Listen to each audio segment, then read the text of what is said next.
Hello friends, आज हम बात करेंगे वेरी मोस्ट इम्पोर्टेंट टॉपिक पर जो हाल ही के एग्ज़ाम में एक निबंध के रूप में आया है।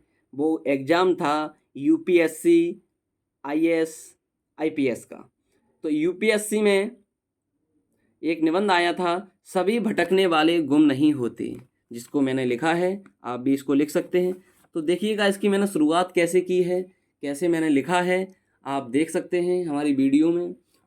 देखिए, सबसे पहले मैंने क्या लिखा है, बार बार असफलता मिलने से सफलता का मार्ग प्रशस्त होता है। ये एक कोटेशन के रूप में लिखा है। ये कोई कोटेशन आपको बुक में नहीं मिलेगा, ये कोटेशन मैंने बनाया है। आप भी एक कोटेशन को बना सकते हैं। तो इसको देखिए, मैंने बाकायदा अंडरलाइन किया है, तो इन्वर्टेड कॉमा में मैंने बंद कर रखा है इसको। और ये जो ऐसे मैंने लिखा है, निबंध मैंने लिखा है, ये क्वेश्चन बाकायदा मैंने एक एक्सपीरियंस टीचर से चेक भी कराया है।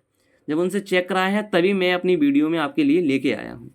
तो देखिए मैंने कैसे लिखा है, प्रस्तुत पंक्ति में उल्लिखित है कि बार बार असफलता मिलने से हमें नाराज नहीं होना चाहिए, क्योंकि असफलता के मार्ग में ही कहीं ना कहीं सफलता का परचम छुपा हुआ होता है। देखिए कितनी अच्छी लाइन लिखी है। फिर से देखिए पैराग्राफ, देखिए आप मेरा, मैंने पैराग्राफ ऊपर के पैराग्राफ से नीचे के पैराग्राफ को बाकायदा लिंक किया है। और देखिए मैंने यहाँ छोड़ा और मैंने यहीं से स्टार्टिंग की है। यूपी बोर्ड और ये 12th ग्रेजुएशन लेवल का एग्जाम नहीं है जो कि आप यहाँ से स्टार्ट करोगे। जहाँ पैराग्राफ छोड़ते हो आप वहीं से स्टार्ट करते हो। यहाँ थोड़ी सी लाइन, यहाँ थोड़ी सी लाइन को बचा के रखना चाहिए। जिसका प्रत्यक्ष प्रमाण है कि प्रसिद्ध वैज्ञानिक, देखिए प्रसिद्ध वैज्ञानिक थॉमस एडिसन को मैंने इसमें जोड़ा है। आप जब तरह तरह की बुक्स पढ़ते हैं तब आपको ये अंदाज़ा लग जाता है कि मैं किस निबंध में किस टॉपिक को जोड़ूं। तो देखिए आप देखेंगे अभी मैंने इसमें बहुत सारे साइंटिस्टों को जोड़ा है, बहुत सारी ऐसी करंट की चीज़ें जोड़ी हैं जिससे हमारा निबंध में दम बढ़ा है। वैज्ञानिक थॉमस एडिसन अपने आविष्कार में बार बार असफल हो रहे थे, ये सभी को पता है, पर ये जब लिखना होता है तब किसी को पता नहीं रहता है। तब ऐसी स्थिति में वह उदास नहीं हुए परंतु अपना प्रयास निरंतर बनाए रखा, जिससे भटकते भटकते उन्हें सफलता प्राप्त हो गई और उन्होंने बल्ब का आविष्कार कर दिया, जिससे दुनिया के समक्ष ऐसी वस्तु आ गई जिसने दुनिया को अंधकार से निकालकर प्रकाश की ओर उन्मुख किया। देखो शब्द देखो, प्रकाश की ओर उन्मुख किया, प्रकाश की ओर प्रस्तुत किया, प्रकाश की ओर, अभी क्या लिखते हैं, प्रकाश की ओर बढ़ाया। ये कितना बेकार शब्द लग रहा है कि प्रकाश की ओर बढ़ाया। इस शब्द से ऐसे में कोई दम नहीं पड़ रहा है। तो ऐसा लो कि जो उन्हें जोर पड़े, उन्मुख किया, जिससे समाज को अनेकानेक लाभ हुआ है। अब यहाँ पे क्या लोग क्या लिख देंगे, जिससे समाज को बहुत लाभ हुआ है। थोड़ा ना एक्स्ट्रा लिखो ना, जिससे समाज को अनेकानेक लाभ हुआ है। परंतु इसी कड़ी में कुछ लोग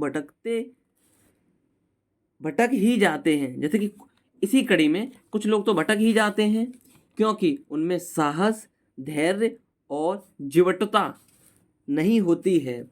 और कुछ लोग भटकते तो हैं परंतु वह बाद में कुछ प्राप्त,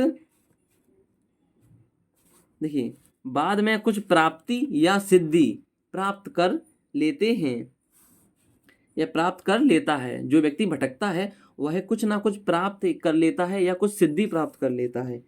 जैसे कोविड के दौरान वैक्सीन बनाने के क्रम में वैज्ञानिकों को भटकाव तो हुआ परंतु वह निरंतर अपने कार्य में लगे रहे, जिसका प्रतिफल उन्हें प्राप्त हुआ, जिसका परिणाम उन्हें प्राप्त हुआ या प्रतिफल उन्हें प्राप्त हुआ। उन्होंने वैक्सीन का आविष्कार कर दिया। अतः हम कह सकते हैं कि सभी भटकने वाले खो नहीं जाते, खोते तो वह हैं जिनमें साहस और कटुता नहीं होती है। देखिए आगे बहुत लिखा है, लगभग 1000 शब्दों में लिखा है।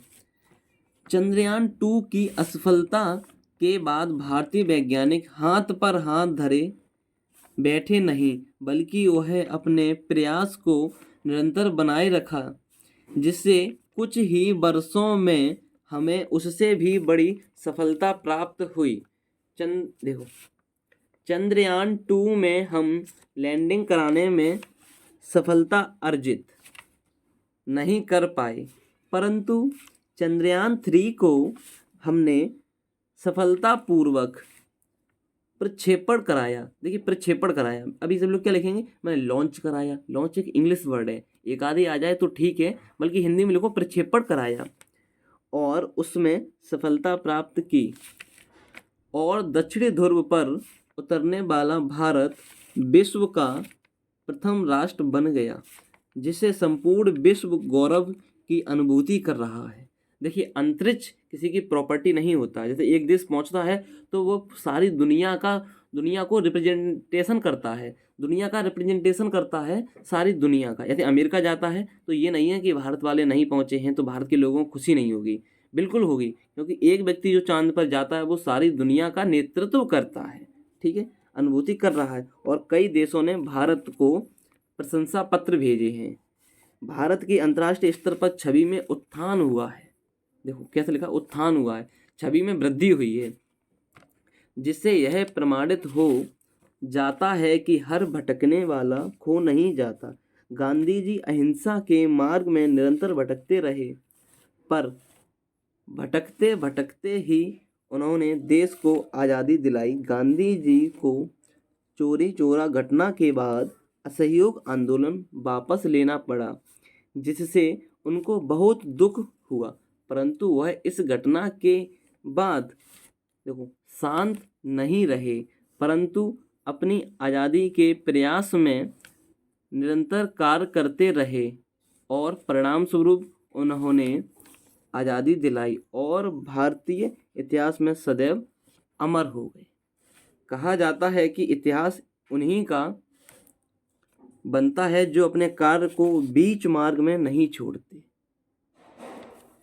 और अपने कार्य को अपना कर्तव्य समझकर निरंतर उसमें लीन रहकर प्रयास करते रहते हैं, जिससे वह साहसी और धैर्यवान कहलाते हैं। देखिए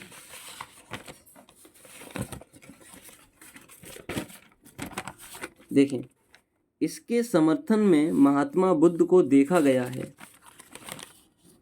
महात्मा बुद्ध ज्ञान की खोज में निरंतर भटकते रहे और भटकते भटकते बोध गया में बोधि वृक्ष के नीचे, देखिए बोधि वृक्ष के नीचे उन्हें निर्माण की प्राप्ति हुई, यानी ज्ञान की प्राप्ति हुई। यदि वह भटकते नहीं तो शायद ही वह ज्ञान को प्राप्त कर पाते। अतः भटकाव को सकारात्मक पहलू की नज़र से भी देखा जा सकता है या देखा ही गया है। भटकाव से ही कोलंबस ने अमेरिका की खोज कर दी। यदि उसे भटकाव नहीं हुआ होता तो क्या अमेरिका की खोज हो पाना संभव था?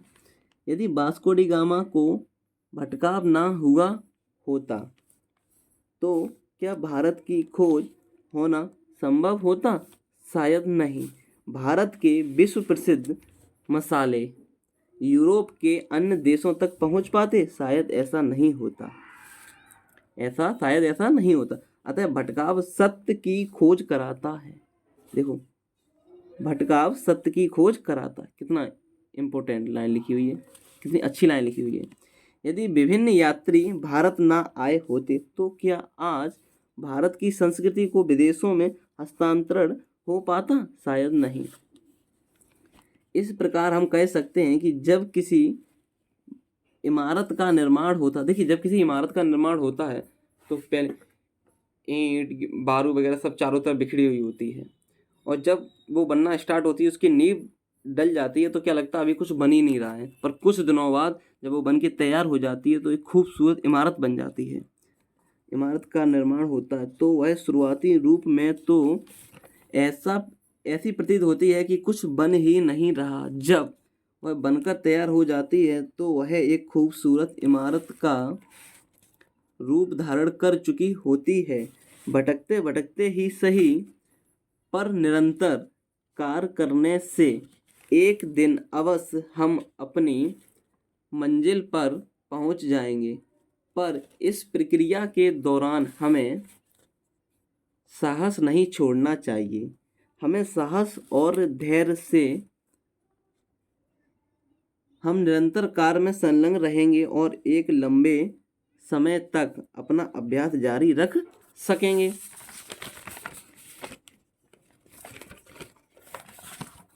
जब किसी राष्ट्र या समाज, जैसे मकान का निर्माण होता है उसी प्रकार एक राष्ट्र या समाज का निर्माण होता है, तब उस राष्ट्र या समाज की स्थिति दयनीय होती है। जैसे भारत की 1991 में स्थिति देखकर ऐसा लगा कि यह राष्ट्र खत्म हो चुका है।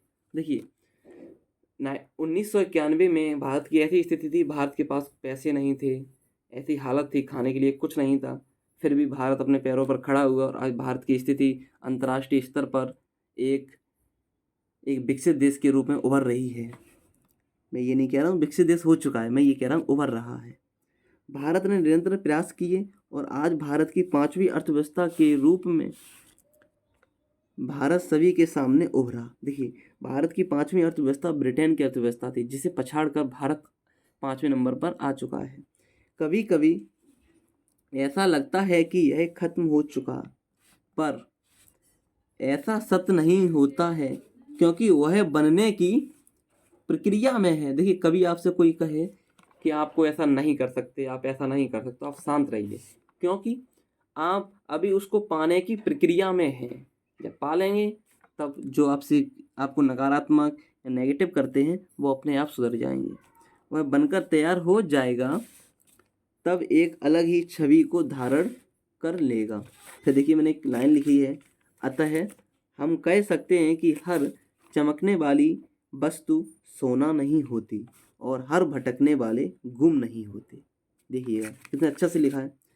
हम कह सकते हैं कि यदि हम भटकते नहीं और चिंतन नहीं करते तो उचित निर्णय लेने की क्षमता को प्रभावी नहीं बना पाते। आज हम अमृतकाल की बात करते हैं। अमृतकाल से पहले की उड़ान भरनी है। प्रारंभिक प्रक्रिया के दौरान शायद कुछ परेशानियां आए, पर प्रक्रिया के अंत में एक नई बिल्डिंग, यहाँ मंजिल भी लिख सकते हैं, नई मंजिल, एक नया राष्ट्र, एक नई अर्थव्यवस्था का निर्माण होता है। देखिए यहाँ क्या है, मैंने जो टीचर से चेक कराया वेरी एक्सपीरियंस टीचर्स हैं, तो उन्होंने मेरे निष्कर्ष में थोड़ी कमी नहीं निकाली। उन्होंने कहा थोड़ा पैराग्राफ नीचे वाला ऊपर लिखते, ऊपर लिखने वाला पैराग्राफ नीचे लिखते हैं। देखिए क्या लिखा है,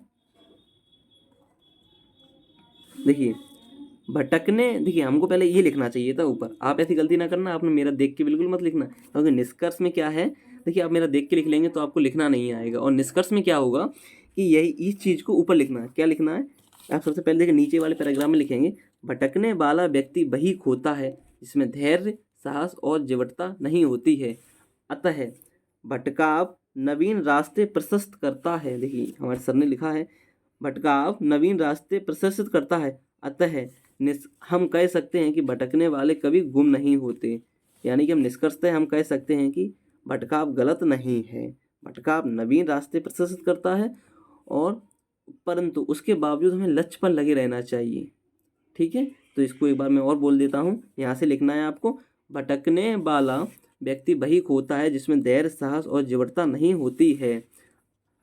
अतः भटकाव नवीन रास्ते प्रशस्त करता है। अतः फिर से लिखेंगे, अतः निष्कर्षतः हम कह सकते हैं कि हाँ सभी भटकने वाले कभी गुम नहीं होते। ये ऐसे आप लिख सकते हैं। देखिए ये पूरा मैंने एक ऐसे लिखा है, ये अभी आया है लेटेस्ट में 2023 मेंस में आया है, यूपीएससी मेंस में आया। अगर आपको इसकी पीडीएफ चाहिए हो, ये नोट्स चाहिए हो, तो आप कमेंट बॉक्स में आप हमको लिखेंगे कि हमको नोट्स चाहिए। Thank you.